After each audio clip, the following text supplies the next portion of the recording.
Welcome back to my channel. So today's video is regarding pre-operative phase. So in previous video we have discussed about the little bit about the perioperative nursing. In that we have seen the type of surgery, phases and the settings where we can perform the surgeries. So today's video is about the pre-operative phase. So in this video we will discuss little bit in more detail regarding what all nursing care needs in pre-operative phase. So this is the essential step in ensuring a smooth and safe surgical experience for every patient. Preoperative phase begins when the decision of surgery has been made, and it ends when the client is transferred to the operation room. So first one is the consent. So in consent, we have to explain about the nature and intention of the surgery. We have to uh, write the name and qualification of the person who is going to perform the surgery, risk including the tissue damage, any disfigurement, or even death. So all the risk related to the surgery we have to explain in the consent form.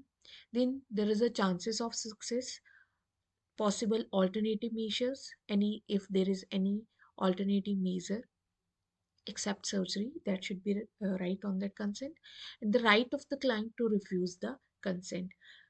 So client is having the right, he or she can refuse the consent for surgery if they don't want to undergo the surgery. Then the assessment. So in assessment, first we will take the nursing history. So in nursing history, we have to ask the current health status of the patient, allergies like medications if the patient is on any other medication, previous surgeries if patient has undergone, understanding of the surgical procedure or anesthesia, smoking. Then because these are the factors that will affect the patient's during the patient status during the surgery or after the surgery.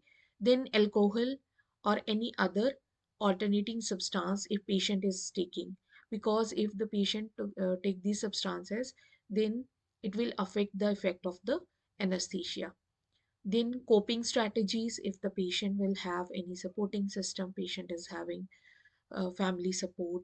Then social resources if there is any available resources, like patient wants help from somewhere, any non-governmental organizations where he can get the help.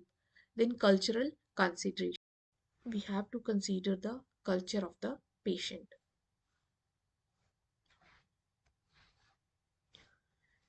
Then cardiovascular physical assessment, second part is the physical assessment. So in that, first one is the cardiovascular system. So we have to do the system wise assessment, so that if there is any problem we can take a particular step to save the life of the patient. So all the systems should be work properly, or if there is any problem it should be notified to the surgeon before the surgery. So first one is the cardiovascular, respiratory, renal, neurological, musculoskeletal, nutritional status, and gerontological consideration. So we will discuss one by one all these. First one is the journal surveys you have survey you have to do. In that you will see the gesture, body movements that may reflect decreased energy or weakness. Then cardiovascular, patient's heart rate, blood pressure should be normal, because if it is not normal it can cause death of the patient. Respiratory system, it may decline in ventilatory functions, assessed through breathing pattern or chest excursion.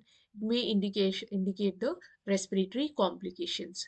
Then the renal system, so it should be proper because the drugs, anesthetic agents, that all excrete through the renal system. Neurological assessment, level of consciousness should be uh, checked before the surgery, and it should come back to return after the surgery. Then musculoskeleton, so any deformity can be interfere during the surgery, so we have to check out for the bony areas, bony prominences where the so much of pressure is not given to the patient if he is having any problem in particular area. Then gastrointestinal. So if there is any problem in the GI system, because after the surgery, patient's bowel movement will decrease, or there will be absent bowel sounds, or distension will be there. So all these things we have to check before the surgery also. Then head and neck. So condition of the oral mucous membrane reveals the level of hydration. Then the gerontological consideration means the old age. We have to consider all these factors if the person is old.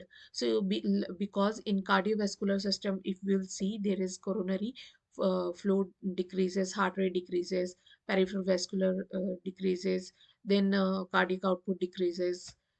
In respiratory, lung static volume decreases, pulmonary static recoil decreases. In nervous system, patient will have the post-operative confusion, delirium, then sensitivity to anesthetic agents. In neural system, blood flow will reduce, GI decrease motility, decrease liver flow, gastric empty delayed. Then musculoskeleton decrease muscle tone, bone density. In integumentary system, patient elasticity, decrease lean body mass, decrease subcutaneous fat. Then psychological consideration, we have to see the level of anxiety of the patient. Accordingly, we have to try to reduce the anxiety of the patient. Then coping abilities, that we have to see, or support system. So if there is any supportive system for the patient, that we have to tell him regarding all those. Then the laboratory test patient has to undergo before the surgery, like CBC, that is the complete blood count patient has to undergo. Then blood grouping should be done.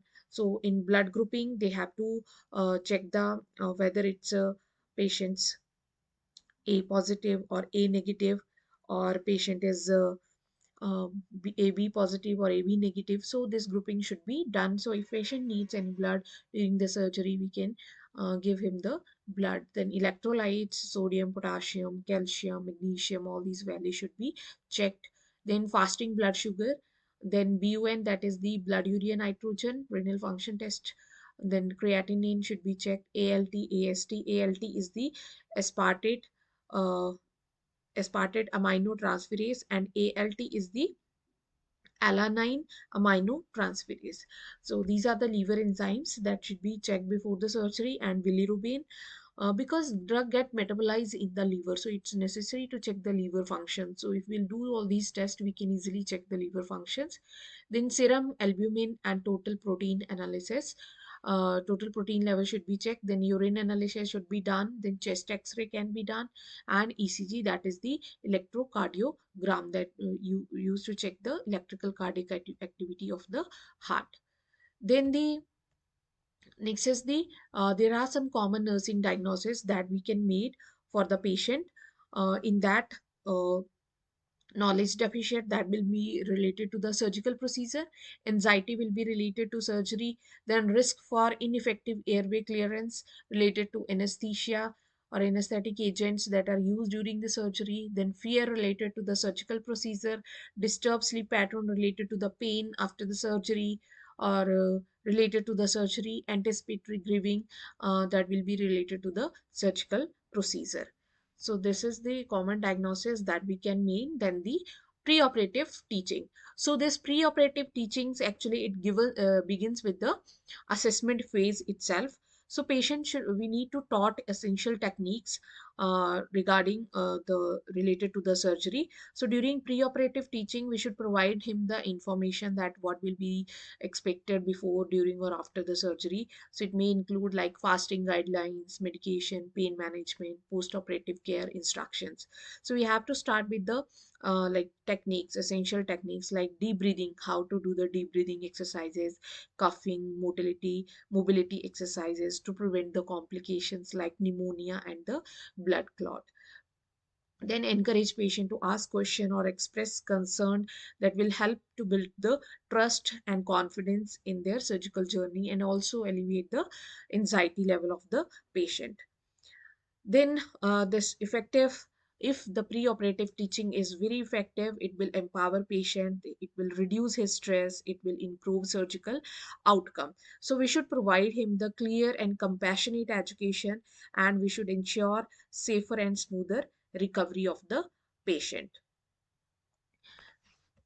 Then there are some final preparation for the surgery. So all personal belongings are identified and secured. Then jewelry, should be removed before the surgery. If any dentures are there, that should be removed, and patient should be verbally, we have to confirm the surgical site and procedure with the patient verbally. And this is verification should be documented properly. And there are some preoperative medications also that is given to the patient. So that is the they will helps to decrease the pharyngeal secretions after the anesthesia, decrease gastric secretions, decrease side effects of anesthesia, and induce amnesia. Amnesia is the loss of memory. So these are the some of the medications in that: sedatives, tranquilizers, then opiate, anticholinergic that will reduce, help to reduce the secretions, then H2O blocker, that is the antacids, antiemetic, that will reduce the vomiting in the patient. So preoperative nursing is more than just a preparation. It's about ensuring patient safety, comfort, and confidence before the surgery. So by following these essential steps, we help to create a smooth transition to the operating room. So this is all about the preoperative nursing care.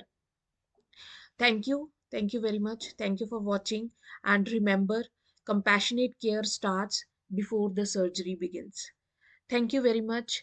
If you find my video is helpful, please like, share, and subscribe my channel.